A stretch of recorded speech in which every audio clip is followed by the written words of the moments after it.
அடுத்து மீனராசி. மீனராசியை பொறுத்த வரைக்கும் ஏற்கனவே நம்ம சொல்லியிருக்கிறோம், ஜென்மச்சனி நடந்துட்டு இருக்குது. இந்த காலகட்டம்ங்கிறது ஒரு கிரிட்டிக்கலான ஒரு காலகட்டம். அதில் உத்திரட்டாதி நட்சத்திரத்துக்காரருக்கு ஜென்மச்சனியினுடைய பாதிப்பிலிருந்து ஓரளவுக்கு விடுவிக்கலாம். ஆனால் நம்ம ஜென்மச்சனியிலிருந்து முழுமையாக அவங்க விடுதலை அடையல. பாதிப்புகள் சற்று குறைவாக இருக்கும், அவ்வளவுதான். இதே ரேவதி நட்சத்திரக்காரங்களுடைய எதிர்பார்ப்புகள் ஏமாற்றத்தில் போய் முடியும். ரேவதி நட்சத்திரத்தில் இந்த சனி போகும்போது சொத்து சம்பந்தப்பட்ட எதிர்பார்ப்புகள் உங்களுக்கு ஏமாற்றத்தை தரக்கூடிய வாய்ப்புண்டு. வாகனங்களால் தாய் வழி சொந்தங்களால் வீண் செலவுகளும் அபவாதமான வீண் விரோதங்களும் ஏற்படுவதற்கான சந்தர்ப்பங்களை ஏற்படுத்தி தருவார் இந்த சனி பகவான்.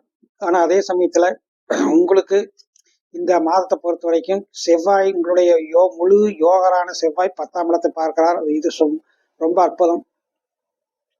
சனி செவ்வாய் 10ஆம் இடத்தை பார்த்தாலுமே கூட உங்களுடைய முழு யோகர செவ்வாய் 10ஆம் இடத்தை பார்க்கணும். பதவி உயர்வு கண்டிப்பாக கிடைக்கும். தொழில் முனைவோர்கள் உங்களுடைய வாடிக்கையாளர்களால் பாராட்டப்படக்கூடிய ஒரு சந்தர்ப்பம் ஏற்படும். புதுசா ஆர்டர்கள் கிடைக்கும்.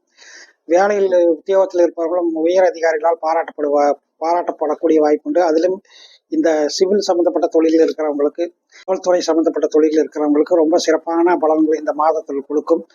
ஜென்மச்சனிங்கிறனால எல்லாருக்குமே அது பாதிப்பு, எல்லாரையுமே அது பாதிச்சிருங்கிற கவலை தேவையே இல்லை.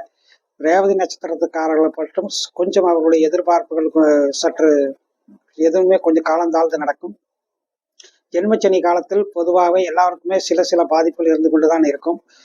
இது உங்களுக்கு இந்த காலகட்டத்தில் உங்களுக்கு எதையும் எதிர்பார்க்க கூடாது. ஆனால் மற்ற கிரகங்களுடைய செயல்பாடுகள் ஓரளவுக்கு நல்லாவே தான் இருக்குது. குரு உங்களுடைய ராசி அதிபதி உச்சமடைஞ்சு உங்களுடைய ராசியை பார்க்கிறாரு.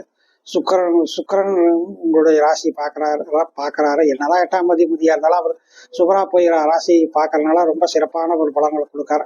இந்த மாதத்தில் ஜென்மச்சனியின் மூலம் வரக்கூடிய சில பல பிரச்சனைகளை சமாளித்து மீண்டு வரக்கூடிய காலகட்டமாக தான் இருக்குது. வாகனங்கள் வாங்க முயற்சிப்பவர்கள் தாராளமாக வாங்கலாம். அதில் எந்த ஒரு தொந்தரவும் வராது. கடன் வாங்கி வாகனம் வாங்குறவங்க, கடன் வாங்கி வீடு கட்டுறதுக்கான லோன் போட்டு கட்டலாம்னு நினைக்கிறவங்க தாராளமாக லோன் போடலாம், வீடு கட்டலாம்.